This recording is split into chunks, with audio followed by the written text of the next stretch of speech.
Hello friends, सभी को नमस्कार। Welcome back to my YouTube channel. साथियों, बहुत जल्द हमारे विद्यालय में बच्चे आना शुरू हो जाएंगे। जब हमारे विद्यालय में विद्यार्थी आना शुरू हो जाएंगे तब हमें ध्यानाकर्षण शिविर की कक्षा चलानी होगी। ध्यानाकर्षण शिविर चलाने के लिए हमें बच्चों की जांच करनी होगी और जांच करने के लिए आकलन प्रपत्र बनाने होंगे।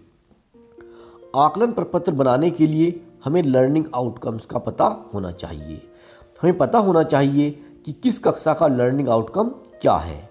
अगर हम कक्षा 6 का आकलन प्रपत्र बनाते हैं तो हमें कक्षा 5, 4, 3, 2 का जो लर्निंग आउटकम है उसका ध्यान रखना पड़ेगा। मित्रों, इसके लिए हमें एक ब्लूप्रिंट तैयार करना होगा।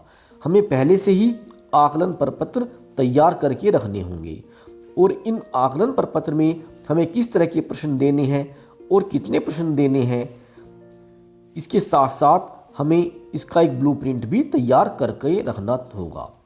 साथियों, जब हम प्रारंभिक आकलन प्रपत्र बनाएंगे तो इसे बनाने से पहले हमें सभी कक्षाओं और सभी विषयों के आकलन प्रपत्र के ब्लूप्रिंट तैयार करके रखने होंगे। आज की वीडियो में हम जानेंगे कि किसी कक्षा के आकलन प्रपत्र का ब्लूप्रिंट किस तरह से तैयार करते हैं। साथियों, अगर आप मेरे YouTube चैनल पर नए हैं तो प्लीज़ आप मेरा चैनल ज़रूर सब्सक्राइब करें, जिससे आपको इसी प्रकार की अन्य वीडियो समय समय पर मिलती रहें। साथ ही मैं आपको बताना चाहूँगा कि मैं बेसिक शिक्षा विभाग से संबंधित वीडियो बनाता हूँ, जिनको मैं YouTube पर तो अपलोड करता ही हूँ, साथ ही मैंने इनके लिए एक व्हाट्सएप ग्रुप भी बनाया हुआ है। अगर आप इस व्हाट्सएप ग्रुप का हिस्सा बनना चाहें तो आप मेरे व्हाट्सएप नंबर 9897668080 पर मुझसे संपर्क कर सकते हैं। मैं आपको इस व्हाट्सएप ग्रुप में ऐड कर लूँगा। इस वीडियो के डिस्क्रिप्शन बॉक्स में भी आपको मेरे व्हाट्सएप ग्रुप का लिंक मिल जाएगा, आप वहाँ से भी ज्वाइन कर सकते हैं। तो शुरू करते हैं आज की वीडियो और देखते हैं कि आकलन प्रपत्र का ब्लूप्रिंट किस तरह से तैयार कर सकते हैं। इस वीडियो में मैं आपको कक्षा 5 के आकलन प्रपत्र का ब्लूप्रिंट दिखाऊंगा। जो प्राइमरी कक्षाएं होती हैं, इनका जो आकलन प्रपत्र बनेगा, इसमें कुल मिलाकर 15 क्वेश्चन होंगे और प्रत्येक क्वेश्चन 3 नंबर का होगा। तो इस तरह से कुल मिलाकर 45 नंबर के आकलन प्रपत्र बनेगा।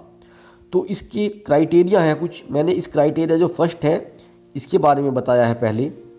जो क्राइटेरिया फर्स्ट है, इसमें आपको 4 तरह के प्रश्न रखने होंगे। ज्ञानात्मक, नंबर 1 ज्ञानात्मक, नंबर 2 बोधात्मक और नंबर 3 अनुप्रयोगात्मक और नंबर 4 तर्कात्मक।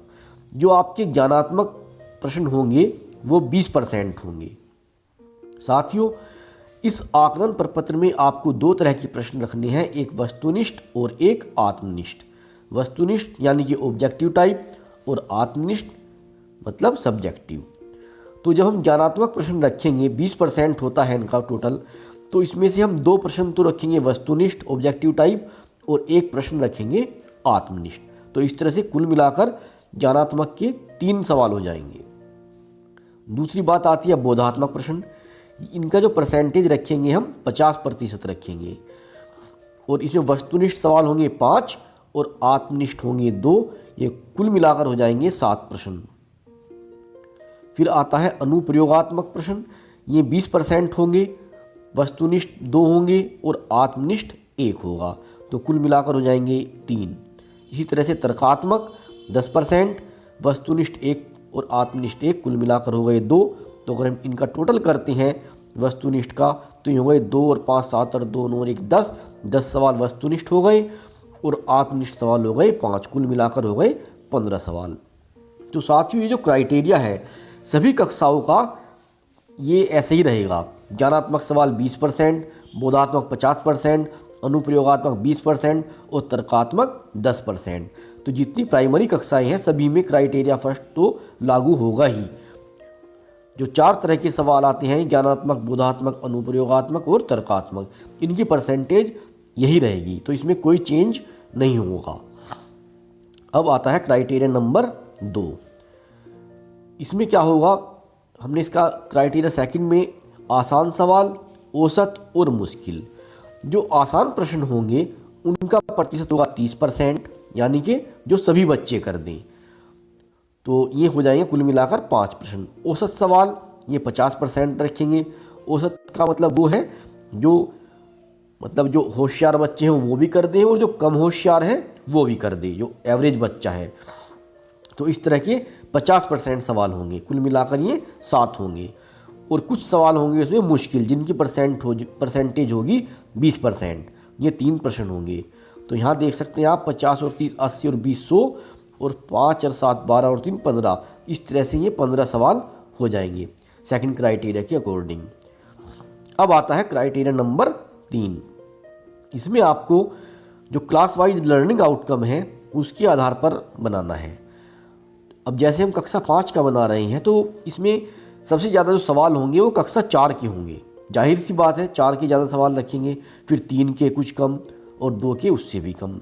तो इसमें हम 50% कक्षा 4 के सवाल रखेंगे, 30% कक्षा 3 के रखेंगे और 20% कक्षा 2 के रखेंगे। तो कक्षा 2 के कुल मिलाकर हो जाएंगे 3 सवाल और 30% के हिसाब से कक्षा 3 के हो जाएंगे 4 सवाल और कक्षा 4 के हो जाएंगे 8 सवाल। तो यहाँ आप टोटल कर सकते हैं 4 और 3 7 और 8 15 और यहाँ भी 100% ये पूरे हो गए हैं। इस तरह से आप क्राइटेरिया थर्ड के अकॉर्डिंग प्रश्नों को सेट कर सकते हैं। ये आप चेंज भी कर सकते हैं इसमें कुछ, जैसे मैंने 50% रखा है, आप इसको कुछ चेंज भी कर सकते हैं अपने हिसाब से। ज़रूरी नहीं कि आप भी इस तरह से ही करें। ये तो मैं आपको एक मोटा सा एक आइडिया दे रहा हूँ कि इस तरह से हम आकलन प्रपत्र को सेट कर सकते हैं। अब क्राइटेरिया फोर्थ, प्रेरणा सूची से लर्निंग आउटकम का जो कोड है, क्रम संख्या है, उसके अनुसार।